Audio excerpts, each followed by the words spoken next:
On croit souvent que pour motiver une équipe, il suffit d'augmenter les salaires ou d'offrir des primes. Et pourtant, les études montrent que ces leviers ont des effets limités, surtout dans les métiers qui nécessitent de la connaissance ou de la créativité.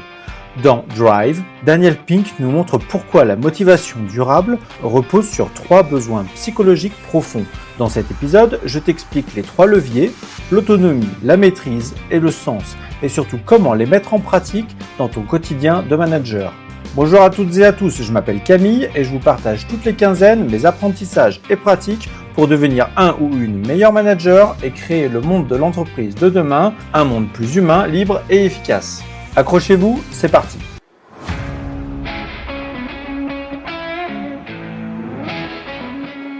La science.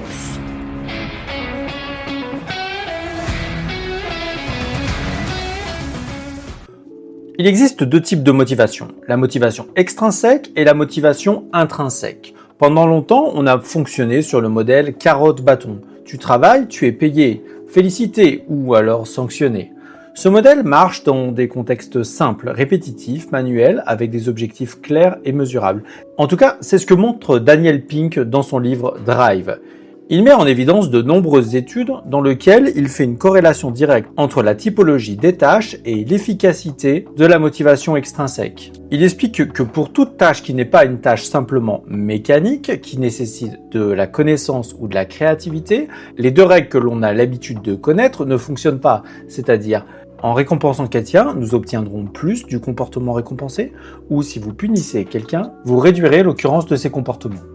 On note aussi la présence de ce qu'on appelle un jeu sur les métriques. C'est-à-dire que si vous indexez une récompense extrinsèque, une motivation extrinsèque avec une mesure, l'intéressé va optimiser cette métrique sans prendre en compte les conséquences sur le système.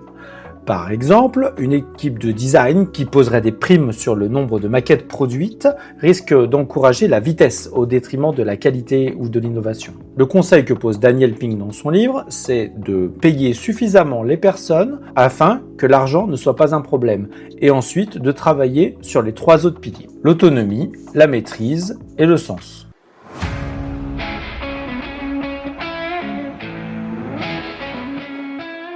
Les 3 leviers.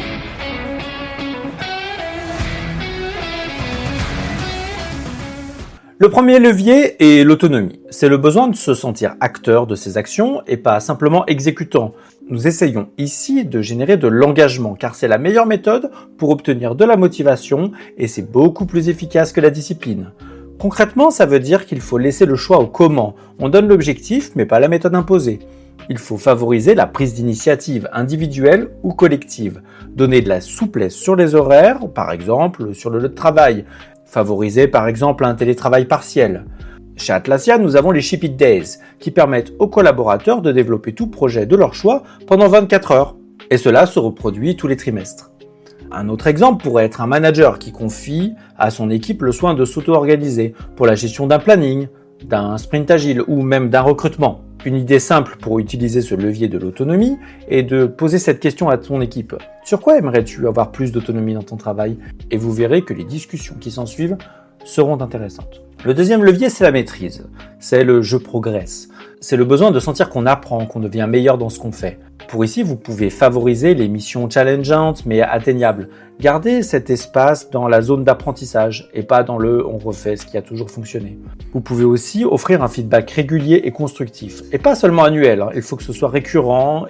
Il faut encourager la formation continue, le essai-erreur et les projets transverses. Des exemples pourraient être un développeur qui progresse en rejoignant une squad DevOps pendant par exemple 3 mois, ou une commerciale à qui on propose un coaching de négociation et des retours hebdomadaires sur ses ventes. Le point clé ici, c'est de ne pas valoriser les meilleurs résultats, mais les efforts d'amélioration.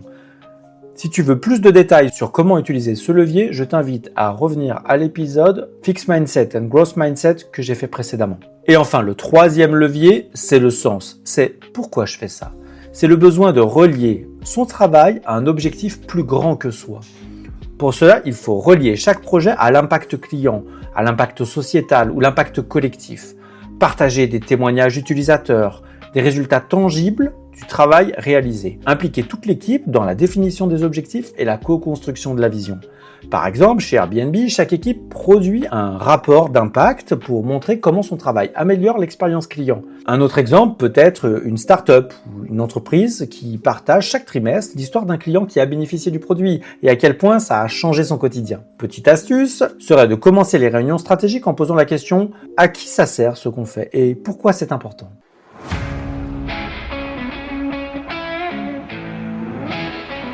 Le rôle du manager.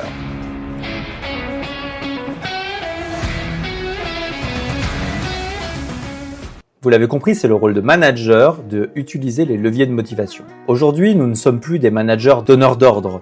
Nous devenons faciliteurs de motivation d'équipe.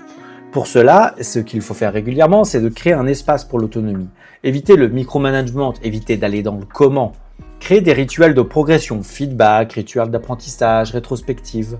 Et créer un récit collectif du pourquoi du travail de l'équipe, pour donner du sens au travail en commun. Par exemple, une manager organise tous les mois un atelier d'équipe de 45 minutes avec 3 questions. De quoi es-tu fier? Qu'as-tu appris? Quel sens tu as trouvé à ton travail ce mois-ci? Cela permet de partager en équipe ses apprentissages, ses fiertés, ses points d'amélioration et aussi les éléments ou les histoires qui donnent envie de venir au travail tous les matins. Cela permet une augmentation de l'engagement et la baisse du turnover.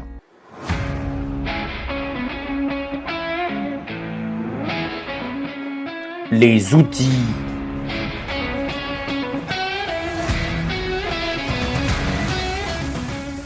Voilà, quelques petits outils en vrac qui vous permettront de démarrer. Donc, peut-être déjà mettre en place une réunion check-in mensuelle avec juste 3 questions. Qu'est-ce que tu as aimé faire ce mois-ci? Sur quoi as-tu progressé? Et qu'est-ce qui donne du sens à ton travail? Qu'est-ce qui te motive? Qu'est-ce qui t'anime? Voilà. Un deuxième point, ce serait de faire tous les trimestres, par exemple, ou tous les mois, peut-être, un feedback 360 régulier, formel ou de manière informelle. Une troisième idée pourrait être de créer un temps autonome, mensuel, par exemple, une demi-journée pour innover, apprendre, tester de nouvelles choses.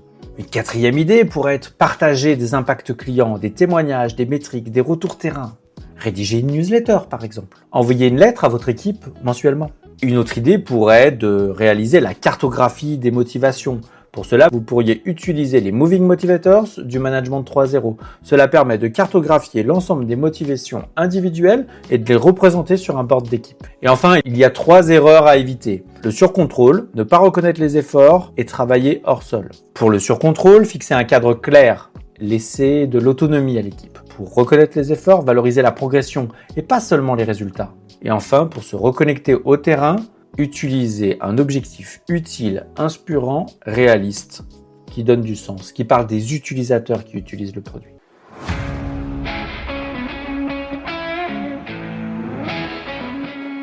La conclusion.